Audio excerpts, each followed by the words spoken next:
Hey, Cassidy. Hello, how are you? I'm good. How are Hey, you? good. So I have a couple co-hosts. So Okay. I'm Scott, by the way. Nice to meet you. And I have my co-host Amy Okay. Hello. Hi, Amy. and my co-host Kat. Hi, Cassidy. Hi, Kat. And so we're excited to have you on. Yeah, thanks for having me. So to our listeners, we are with Cassidy Lance-Mcwherter, um, five-time games competitor. Yeah, individual and then one-time team, if you Oh, count that. we always count Yes, that. we Totally count that. count that. So when did you Six. go? When did you go as a team? 2010. It Oh, was a long time ago. It was the first year, yeah. And then I went individual after that. it's funny because the CrossFit website doesn't record anything prior to 2012. Correct. So that's why it always says 5 times. And so I have to clarify, is it 5 times or 6 times? What are you counting? Because I know, I don't know if they count other um, people's teams perform or teams games like Lauren Fisher and stuff. I think her number would be higher if they counted the teams, but I'm not sure. Maybe now they start counting it because now Rich is all gone team, right? But I'm Yeah. not sure how they count Whatever Rich is doing. Yeah. it. Then it counts, right? Right. Yeah, we always count team and individual on our podcast. So yeah, we'll we'll, Absolutely. we'll call you a six-time games Okay. competitor Thanks. and That sounds one-time better. demo team. We want to give you credit for that too. One time demo, we don't need to talk about that. It's funny because this morning I was actually watching the behind the scenes of the 16 games, and you're in there giving Brooke Wells a pep talk, and I was like, wait, that's the year. Oh, demo team, yeah. Yeah. I haven't watched any of the highlights or Fittest on Earth documentaries, so I haven't seen any of that, so I'm not sure which one you're talking about, but I hear from people. We pulled up Netflix the other day, and then it was a 2017, and I ran by, and Allie was like, hey, that's you, and I'm like, we're not watching it.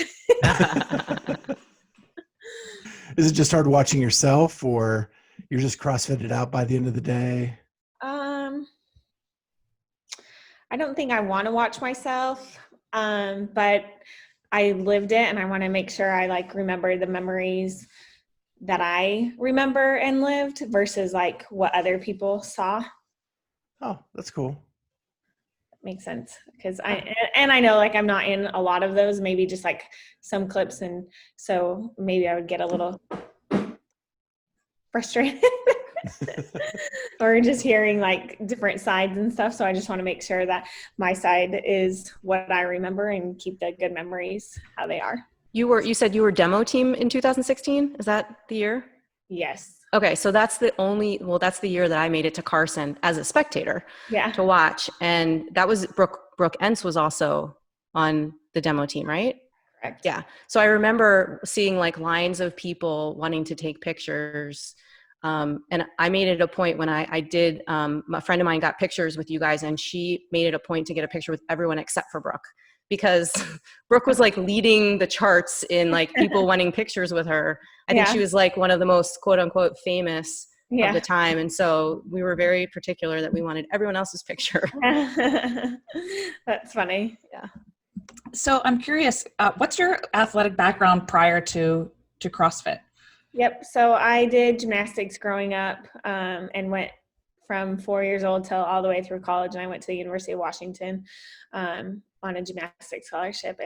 And that's how me and Ryan Elrod met. I know you guys did his podcast last time, but we both coached in Texas together, not at the same gym, but he was basically at the #1 gym and I was at the #2 gym. So our girls competed against each other. So we have known each other for a long time. And then we both ended up in Florida. And then he came over then I opened Waterside and he came over to Waterside. But yeah, anyways, long story is I grew up doing gymnastics. So where did you grow up in the country before going to college? Yeah, I grew up in Utah, Salt Lake City, and so I actually still have my Utah number. So it's funny when I'm running the gyms and the businesses, some people I have to call like a couple of times or text and be like, "Hey, this is Cassidy," because it's an 801 number. So they're like, "Is it a spam because it's 800 number?" Or they don't know how to answer. "Are you in Utah still?" And I was like, "No, I've just had this phone number, and it's always going to stay the same. So just get used to it." And so we've actually talked to a couple other athletes that were gymnasts growing up as well, like Carrie Pierce and Julie Fouché. Yep. Did you have to make that choice at some point in your career, whether you were going to be a collegiate gymnast or like an Olympic gymnast? I don't think you make that choice. I think every gymnast wants to go to the Olympics. That's just like the goal of the sport. But when I was growing up, it was 7 people on the team. Right now it's even less. It's 4 people on the team. So to be as talented as those girls are, the CrossFit games, you make the games and you're 0.02% of the CrossFit field. Gymnastics is even less than that. It's probably like 0.001% that make it to the Olympics, because it's not every year you make it, right? It's every 4 years, and there's 4 to 7 people that make the team. And that includes the Like the alternates? the alternates, thank you. Includes alternates. So there's not very many spots. So I mean, yes, I always wanted to go to the Olympics. That's any gymnast's dream if they are in club gymnastics. But college is the next dream that most people have, right? So that my goal was always to go to college. Once my coach said, "I don't think you're going to make the Olympics," I was like, "Well, thanks for having that with me. Thanks for being." So going to college was good. Did you have a favorite event in gymnastics? Something you were better at? I really love training like beam and bars, but I loved competing floor and vault, and those were my 2 best, was floor and vault. I was more of like a powerhouse versus like Nastia Lucan, who's very graceful and long and lean. So I wanted to talk really today about your pregnancy, because we heard a rumor you're pregnant. There's a big rumor, and it's true. She's growing a boy in there. And you're having a boy. Yes. So how far along are you? I am 32 weeks, so about 8 more weeks to go, which you get to 32 and you're like, okay, I'm almost there. But then you're like, 2 more months? That's a long time. Yeah, especially those last few weeks especially feel really long. Yeah. And then I remember, sorry, go ahead. it's guys. Then I remember like when being pregnant with the second one, I was like, please stay in there for longer. Yeah. I'm not ready. And summer and quarantine have to probably put a little bit of extra wrinkle in that time here. I mean, Florida is getting really hot right now. Actually, quarantine was quite nice for me because I wasn't driving 45 minutes to get to the gym and spending all day in the gym. Normally, I would be there till like between 9:30 and 7 p.m. And just being home and being like able to relax has actually been quite nice. And I've worked a lot more on the computer and maintaining relationships with members and stuff. So that part has been a lot of work just on the computer side, but being able to be home and like relaxed and walk around in my sports bra and just take my shirt off when it's uncomfortable, then that's been like super nice, and like not walking so much. So working out with what I can do. And it's also hard been better because I can go out in the garage and work out and do exactly what I can do versus feeling like pressure of I have to go faster because I'm around all these competitive athletes. So I liked being home. Well, it actually worked out pretty well for you to be able to have that break during the pregnancy. Yeah, now it's just really, really bad timing because we opened the gym last week, the gyms, and it's about time where I shouldn't be going into the gyms as much because now it's getting close, and I'm the heat, like I was swelling last week, my feet just from it's so hot and humid now only the last week it changed. So now I'm like, this is just bad timing because now I'm going to be out longer. People won't see me, but hopefully they understand. So you wrote a book about kind of your journey, right? Would you kind of give our listeners a little bit, tell them what the book is called and describe it a little bit? Yeah. So actually I didn't write the book. Okay. It was Allie. She's a really good writer. And so she And actually Allie is your wife. Yes, correct. Okay. She just finished our second book of the journey, and we'll finish as we go. We'll keep going, but it's called One Day, and it basically our little miracle that happened. And it just talks about, there's so much that goes into fertility with a same-sex couple and fertility with a straight couple that you don't talk to. There's not a manual that we that was hers walking by. Perfect timing. There's not a manual, that we are given or anyone's given when you walk into the fertility clinic. They just say, you're healthy, you're good to go. We'll start this process. And as you go, you have all these questions, and really like the answer is everybody's different. We'll get there when we get there.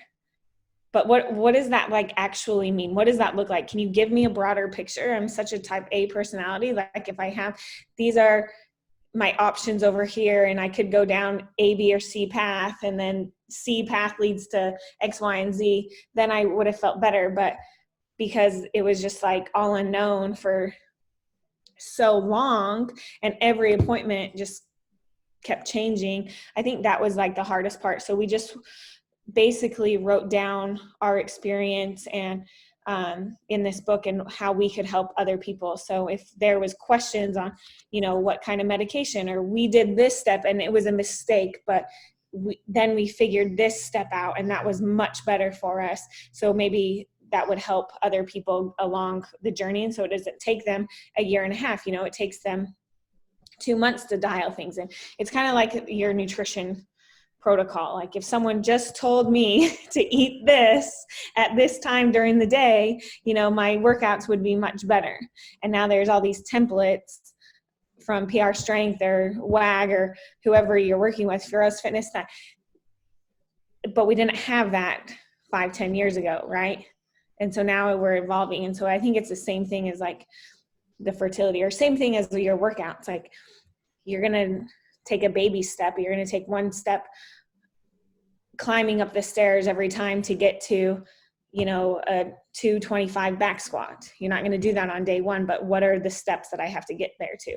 And so I think for us and it helped like give us feedback too of if this happens again or when we have kids or when we try again, what our steps were actually, and we can look back and be like, okay, we've done this, but we really need to be here.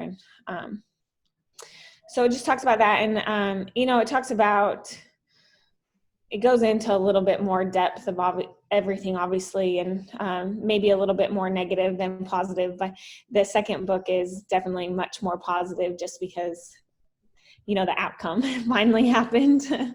Well, how long did the whole process take from the time you guys first considered, starting a family until this successful pregnancy? Yeah, so we went in 2017 to the fertility clinic, and Allie wanted me to retire then, but I said, I don't think I've hit my limit yet. I know I can get on this podium. Give me one more year. So she said, that's fine. After 2018, then I retired. We went in August of 2018, and then we got pregnant in 2019 October. So a year and a half. Okay. And I assume for same-sex couples, fertility is kind of the first thing you go to anyway, right?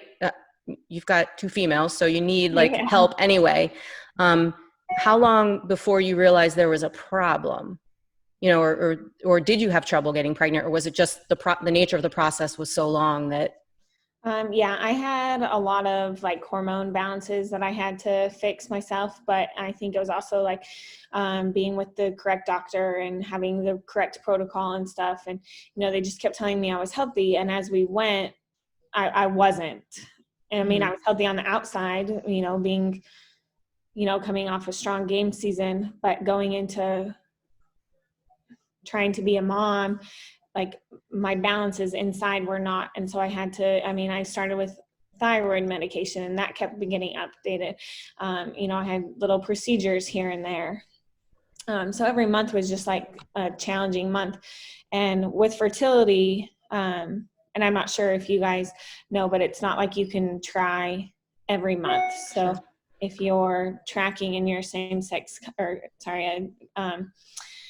straight couple, then you can try every night. Whenever. Yeah.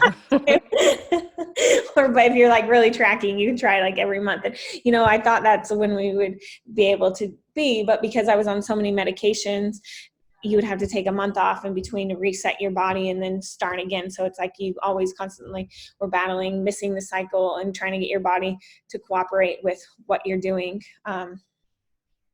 So yeah, the first step obviously for us was to find a donor, and we had been researching for 2 years to find like a good donor that we wanted to do, because we're both very, very picky, and this is our baby. If you could pick like, as you should be, yes, pick like the perfect specimen out of the whole world, like it's a really hard process, and you don't think about like, oh, the grandparents had lung cancer or something, and you don't want that to like pass down, and or what color eyes, or when you fall in love with someone, you don't look at like their history of all that stuff, but when you have it written down on paper, your eyes start getting bigger.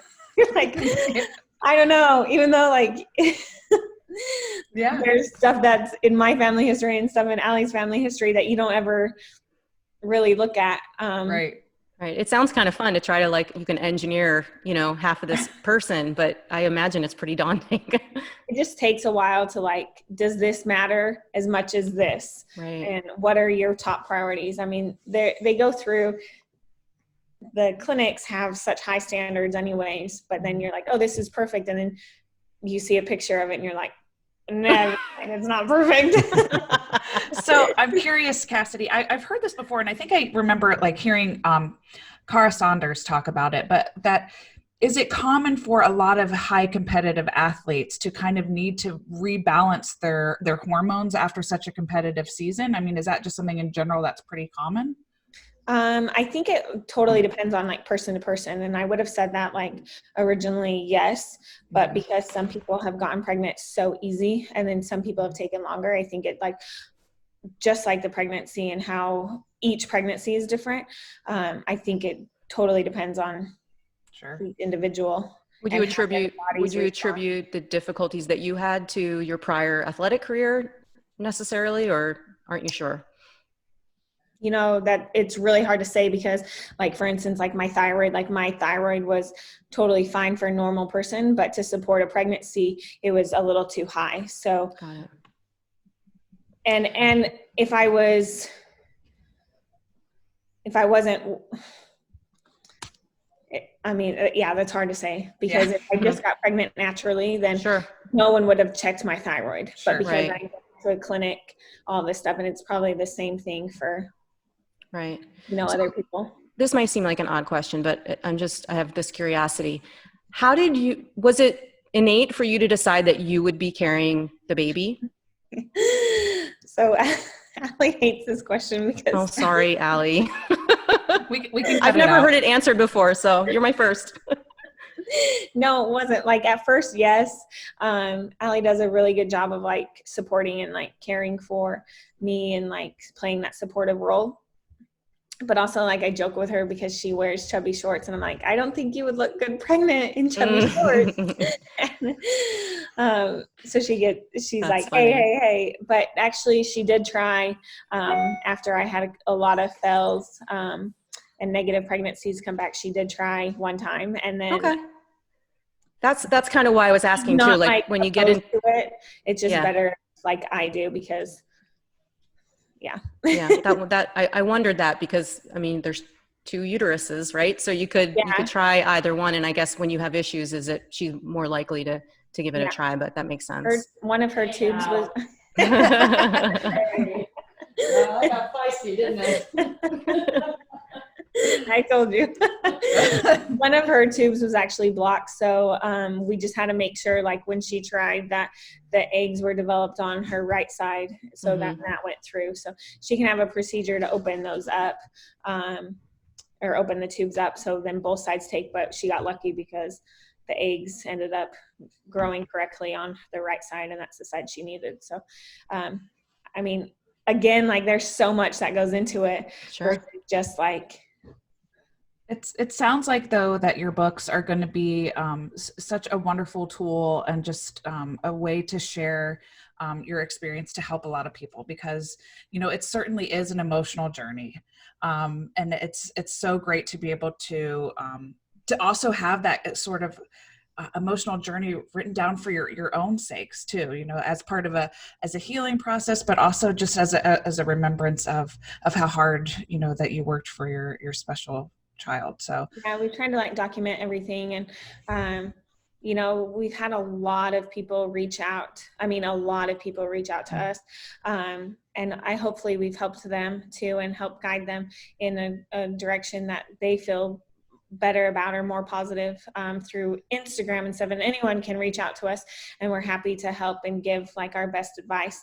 I mean, we're not experts, we're not doctors or anything, but we've been through a lot, and so that's our number one goal, is just to be able to like help people and anybody through this process, because it is emotional. And if that means like, hey, I'm going through it, and what helped you get through, like what was your mental state through this, and if I can just give them like 2 or 3 things, and then all of a sudden they're pregnant and they're like, hey, I'm pregnant, thank you, or whatever it happened. I want to see like the whole journey through, because I mean, it is such a miracle to have a baby and grow a family, but do those steps, like for people who, and this is the part that no one talks about, is how hard it is to get pregnant. You only hear about, I'm pregnant, yay, it happened, but you don't know why it took them how long it took them. Was it on their first try? Was it on their 100,000th try? Like, what was their process getting there? You hear people, it took us 3 to 4 years,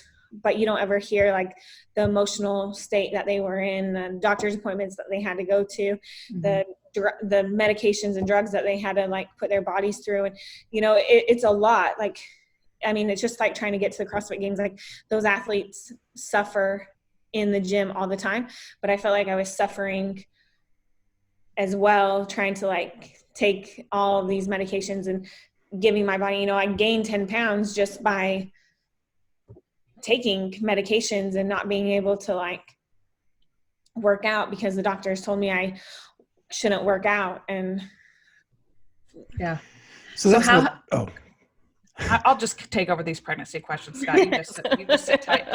I'm just saying, I just have one quick question. Okay, go. Kind of about what she's saying here is, okay. Where I kind of found out about your struggles is you went live on Instagram in your story and shared some of the pain and anguish that you were going through. Like, and I was crying for you during those Instagram posts. What made you make that decision to kind of make that public?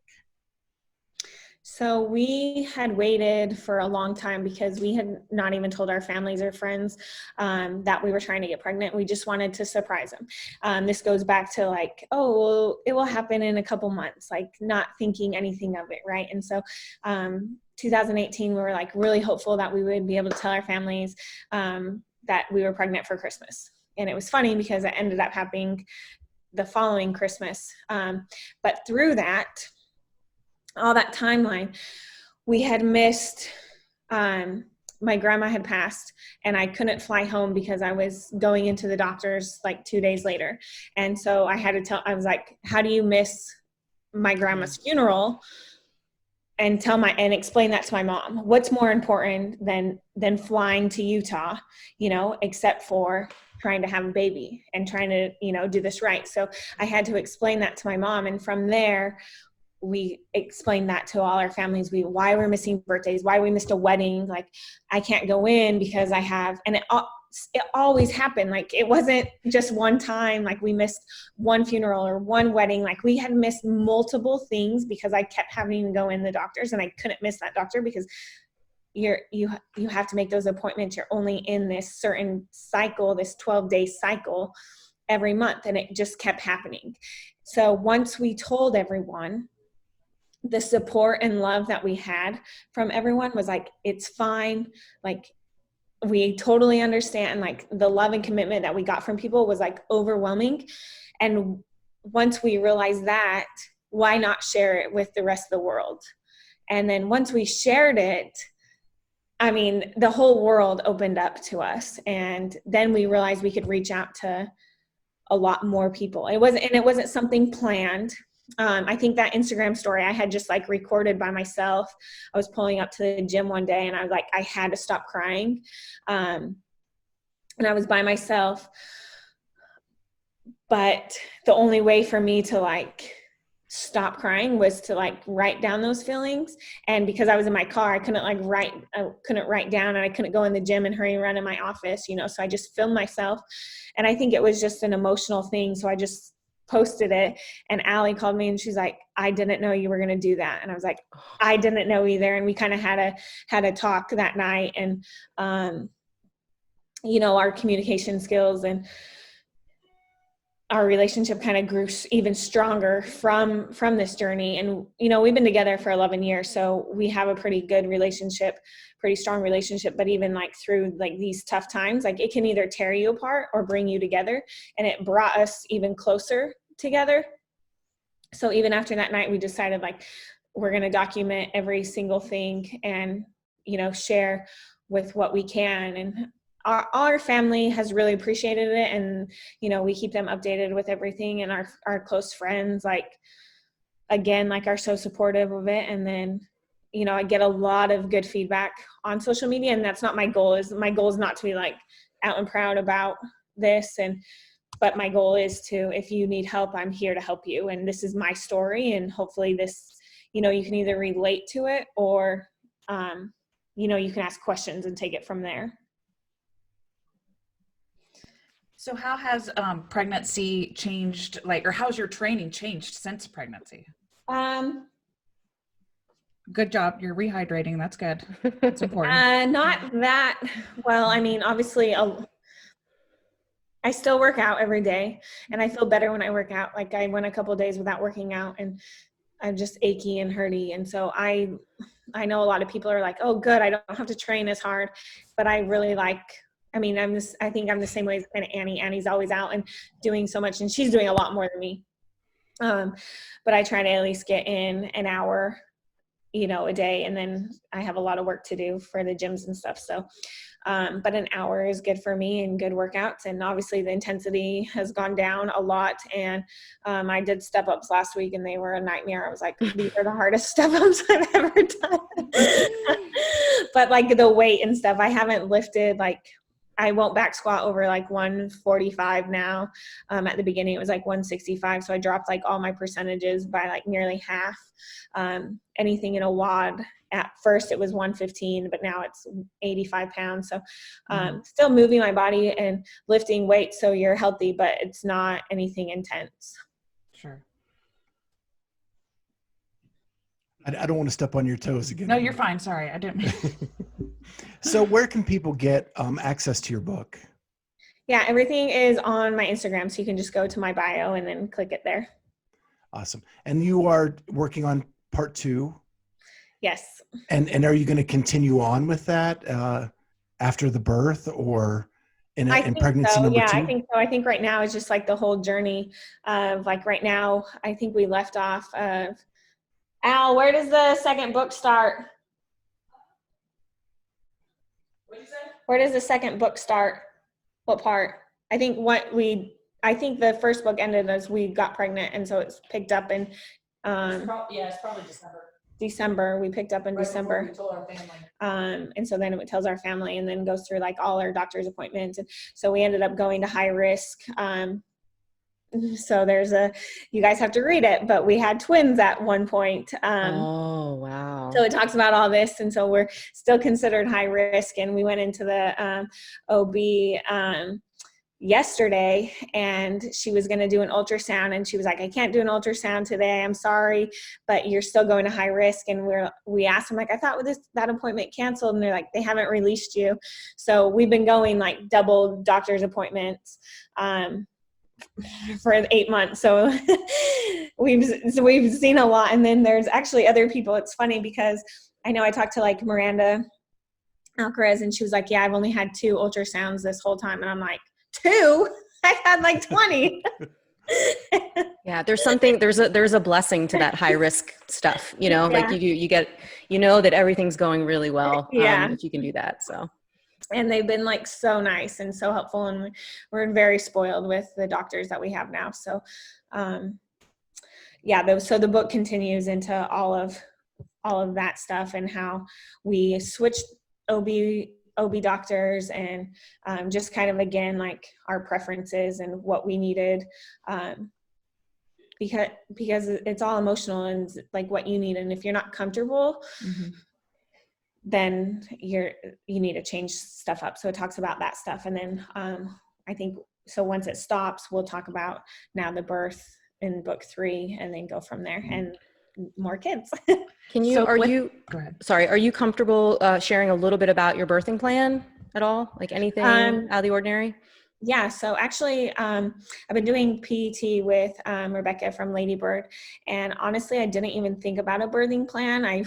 Like articles come up on my emails all the time from the bump or whatever it's called. And I just kind of like scroll and not really hear. And people are like, are you doing natural? Are you doing epidural? Are you doing home birth? And I never really like understood. I was just like, if I need medication, then they'll give me medication. But now doing therapy and going through all of this, I really need to come up with, and I'll probably come up with that with Rebecca and Allie as we go through it. But it sounds to me, as of today, that as natural as I can do in the hospital will be the healthiest for me. But I don't have all the research, and I don't know all the knowledge yet. That's still in works.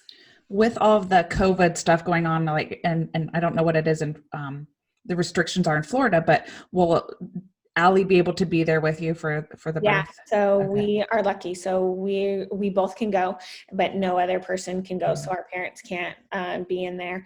And we actually have a hard time because we just saw the OB, and she said that my mom, who will fly to Utah, will need to be quarantined for 2 weeks prior to seeing the baby. And now how do you explain that to my mom? Like, that's going to be a challenge. Allie's parents live here, so that will be a little bit easier because they're not flying or anything. But she's okay as long as they've been home, and isolated, that they can come over to the house after, and they have to get their vaccines. But Allie will be the only one in there, and we'll both get swabbed, and we both have to wear face masks. Wow. Are both sets of parents excited about being grandparents? Yeah, so actually they already are grandparents. So my brother has 3 kids that are pretty much grown. So my mom's been a grandma for a long time. And then Allie her sister has 2 kids. So we're kind of in the middle of this. But yeah, they're always excited for another baby. And then I have a weird question. There's been talk over this year about sponsors staying with pregnant athletes. And you have a lot of sponsors, being a high-level games athlete for so many years. How supportive have your sponsors been? Yeah, so it's a great question. So honestly, I didn't think I would have like that big of an issue. And I've had sponsors that are so supportive, and they've stayed with me. Like FitAid has been with me through not making the games to making the games, to being a top athlete, to getting pregnant, to retiring. Like, they are very supportive. But I've had other sponsors who said, sorry, you're not competing, like contracts dropped, which really sucks because I'm pretty loyal to all my sponsors. And most of my sponsors I've been with I was with them for like 3+ years. So to have like those relationships like all of a sudden wiped because I'm 32 years old and I want to try to start a family. That was hard. But I mean, I understand it's a business decision for them at the same time, except that I've had a lot more interaction on my social media being pregnant than when I was at the games. Like, it's funny because I'll get, and you guys can't see the likes, but I'll get more likes. Not that that really matters on some of my pregnant photos versus like if I post a games photo now, Yeah. they don't care. And I'm like, oh, okay, well, I don't know. So, Well, I mean, You've I think broadened your struggles, audience, you know? yeah, people can relate to the struggles that you're having, and the successes now through the pregnancy. It just makes sense. yeah, I wish, yeah, it's And more they, lifestyle, right? right. And I think the sponsor should see that. It's a shame that they don't. I agree. I mean, at the end of the day, it's their business decision that they have to make, and everyone has to make that call for what's best for their business. So, I mean, I'll respect them at the end of the day. Just for me personally, being that loyal to some of the sponsors, that was just, I took it personally. So I kind of want to, move on to a little bit of your CrossFit career, just to end on that note. You said that you were going to give one more shot in 2018, and you were going to really gear up for that. And that year, you actually took first place in the Open worldwide. And so, what was that last year? What changed that made you? Was it because you knew it was kind of your last shot at it, or did something else happen to really? Honestly, like, I didn't look at it as my last year going in, because that decision was never final until probably a month after the 2018 games. But in 2016, and I guess it all starts from then, when I missed the games and I got sixth place at regionals and they took the top 5, and I just kind of stood there kind of in shock, mostly because I was in sixth place and they didn't call my name and I didn't know what to expect. And it didn't really hit me until maybe 3 months later that I wasn't going to the games. And I think I was really pouty when I was on the demo team, and that's why I didn't want to bring it up, is because I wasn't Cassidy. I wasn't, the positive person that I strive to be. But I think in that time, it really was a gut check of, why am I competing? Why am I doing this? Because it's a hard job, and it's a lot of work, and you have to put the time and energy into it. You can't just fumble around. And I probably fumbled around on 2016 thinking like, oh, I'll make it. Like, there's no biggie, right? But 2017, so after, I kind of got my head together, me and Ryan actually started to work out, and we made training really fun, and we worked so hard that year. And honestly, I took off my Instagram, and I was like, I'm not following any of the other games athletes. I don't care what they do, because most of the time people just post like, oh, I hit a 250 clean, and you're like, oh my gosh, like, I can't do that. Or they hit 10 muscle ups in a row, and you're like, oh my gosh, I can't do that. But it came to the point that I'm like, what can I do every single day to make myself better? And we just kind of dug and worked together as a team. And Ryan's so good with this anyways, because he doesn't ever get on social media and he doesn't know who anyone is. So it's like, it's just easy to follow like his role and lead of like not paying attention and just, come in the gym, work hard, and then leave. And then you're done with the gym. Like, leave that training session alone. He had to go be with his family. I had to go coach. Like, we went our separate ways, and then we would start again the next day. So I made it a point, because I had been on the leaderboard and I had been focusing so much on it in 2016. I said, I'm not looking on the leaderboard. I'll submit my scores and nothing. And I honestly had no idea, and people probably don't believe this, that I wasn't leaderboarding that year and trying to win, but I didn't repeat a workout that year. I lied. I repeated one workout. I think it was the double under workout, because I had miscounted my double unders. And when I went back and watched, I think that might've been 2018 though. I forgot the workouts. Anyways, so Tia had messaged me on Instagram and was like, hey, I know you're in first place, blah, blah, blah. And I was like, hey, Tia just messaged me. And this was before we were kind of friends, but now we talk a lot more. And she was like, I just want you to know that this is my score and you need to beat this in order to, keep first place. And I was like, and then the stress hit, the pressure. I had to remember to take that away, do what I can on this last workout. Like, my score is fine, and I didn't repeat it. And I think it was worse than Tia's. I'll have to go back and look, or it was close or similar. And I was like, it is what it is. Like, that was my best that we did on Friday with Ryan. We're going to just leave it alone. And then messages kept coming in. I was like, okay, I should look at this.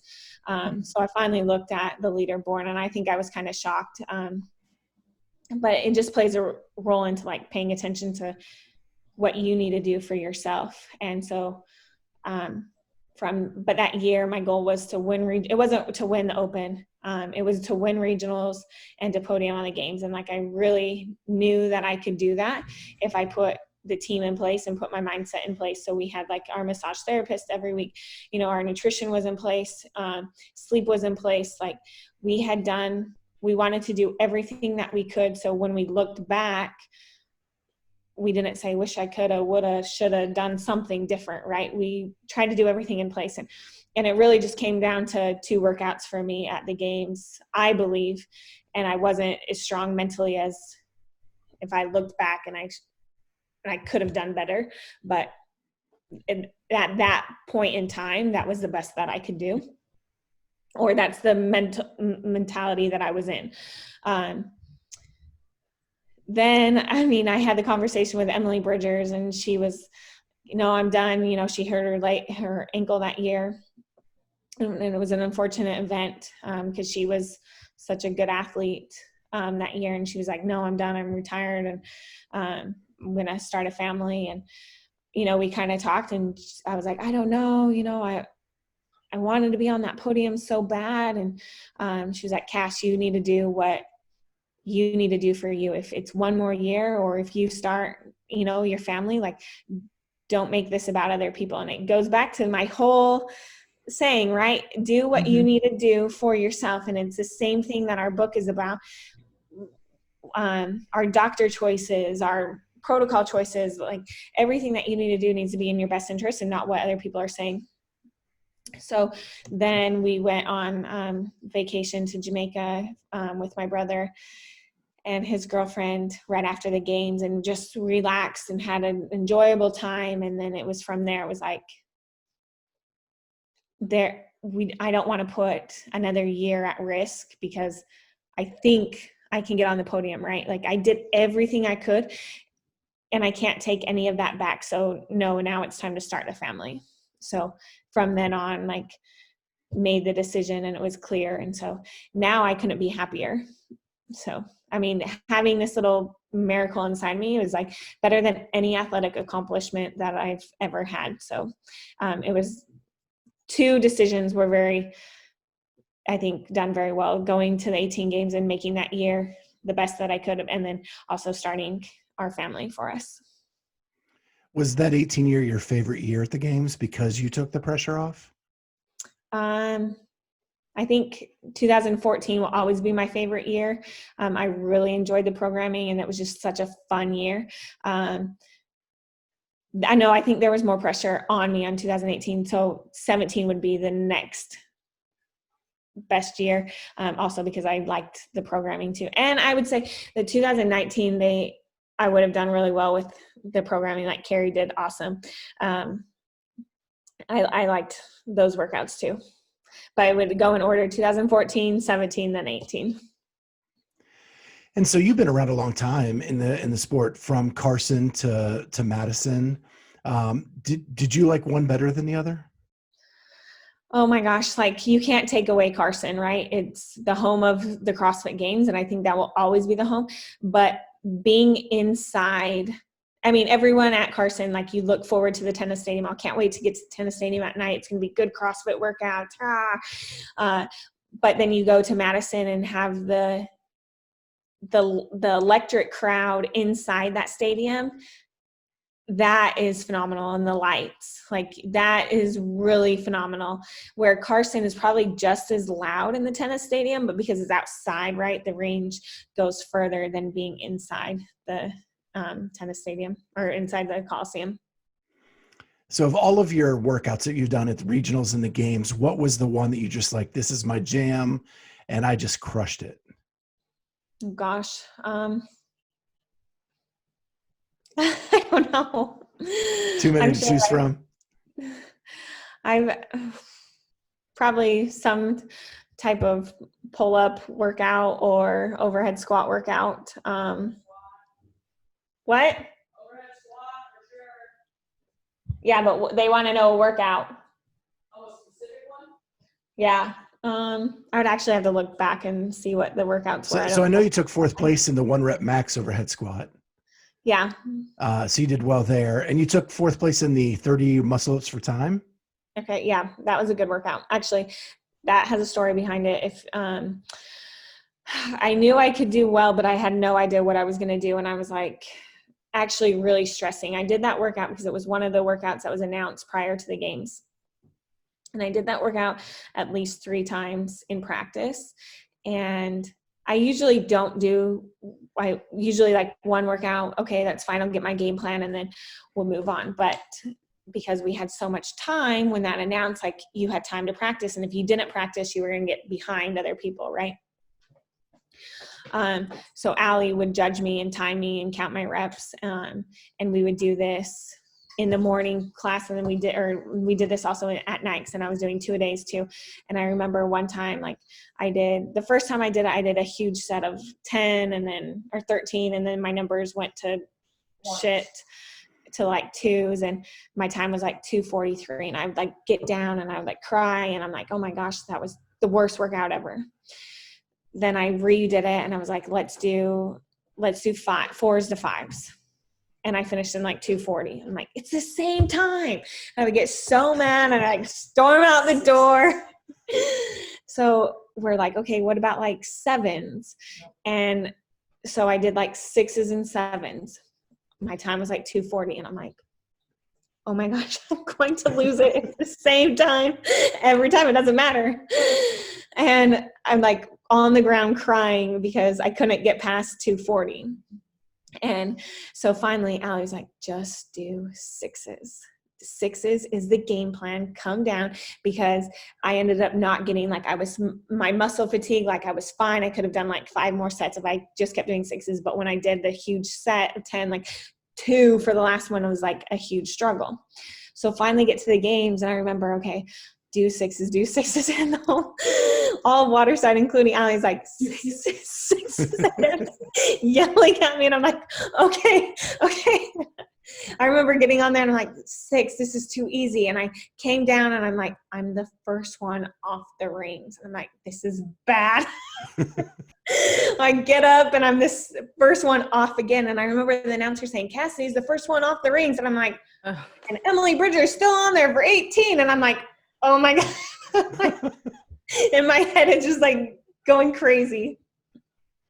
And I came down. I remember on the last set, I was like, 1 extra breath. And if I didn't take that, because Laura Horvath was right there, and I was like, reach. Anyways, it worked out. So it was fun. So you own CrossFit Waterside with Allie, and it now has 3 locations. Yes, correct. So that's pretty impressive that you've grown that much. And which location do you work out in? I work out at all of them, but mostly like we have the competitors at the main one, which is Orlando. Awesome. And you have that also, if you want to be a member and you're in the Florida area around Orlando, they can check that out on your Instagram profile as well. Yeah, of course. Everyone, we love drop-ins. Welcome to all 3 gyms. We have a lot of people that are visiting Disney coming to Windermere or the Orlando one. We have a lot of workers go up to the Lake Mary location, but they can just go to CrossFitWaterside.com and get a drop-in there. Yeah. And you're also a nutrition coach. You do one-on-one nutrition with Feroce Fitness? Yeah. I work closely with Camille. So we have we're building her business and helping her with that. So we have different programs versus the nutrition. And I love working with my clients. I have a lot of people actually doing pregnancy right now and helping them with that. And then just people that want to be healthy. And then I have another competitor. So I have clients on there. And then we have like the strength program that I designed. And then all her other programs that we have on there. We're working on other things right now. So, and another app and daily programming for affiliates. So how did that relationship come up with you and Camille? I mean, me and Camille have gone way back, since 2013. We've always had like the same, if you remember, like alphabetical order. So mine was Lance and it was LA, and hers is LeBlanc LA. So we were always on the first workout next to each other. And I'm going to say we were really competitive back then. So we weren't friends, but as as you evolve in age and you grow closer to your competitors, me and Camille have become really good friends. That's awesome. And I know we just had Dave Lipson on Monday, released that. And so Camille's down there, right? Is she close to you? She's about 2.5 hours, 3 hours away from me. So still a drive. Yeah. But in Florida, yeah. You guys have lots to talk about probably now. We do, yeah. We talk about, because we work together and are pregnant together, we're on the phone like 3 times a week with each other. Love it. Well, I just want to thank you so much for being with us, Cassidy. Do you guys have other questions? No, it was so great to talk to you. I'm so excited for you and Allie, and I can't wait to watch your Instagram just to see when the birth happens. So we're wishing you luck. Thank you so much. I really appreciate you guys having me on here, and it was fun to talk to you guys. Yeah, I learned so much about IVR today, and I hope that our listeners and followers can learn so much more from what you shared. And don't forget to get her book. It's an ebook. You can get that through Instagram on her profile.